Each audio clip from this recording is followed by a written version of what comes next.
Hello guys, বিভদ্র শান্তির ছেলে চ্যানেলে আপনাদের সবাইকে স্বাগত। আজকে আমি আপনাদেরকে কনস্ট্রাকশন সম্বন্ধে কিছু বলবো। এই যে আপনারা যেটা দেখতে পাচ্ছেন, আমি এখানে কর্মরত আছি। কোম্পানিটির নাম হচ্ছে আমবেরা অর্চাদ। এখানে আমাদের মোটামুটি 5টা বিল্ডিং তৈরি হবে, প্রায় 30 থেকে 35 ফ্লোর। এখন এটা বেসমেন্ট আছে, দেখুন বেসমেন্টের স্ল্যাব চলছে ওপরে।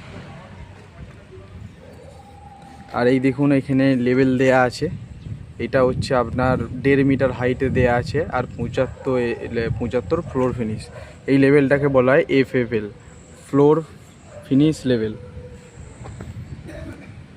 দেখুন আরও দূর থেকে আপনারা দেখতে পাবেন, ওদিকেও বিল্ডিং আছে। হ্যাঁ, এদিকে এইটাকে বলা হয় 1 নম্বর, 2 নম্বর, 3 নম্বর, মোট 5টা বিল্ডিং আছে। দেখুন এখানে বেসমেন্টের কাজ চলছে।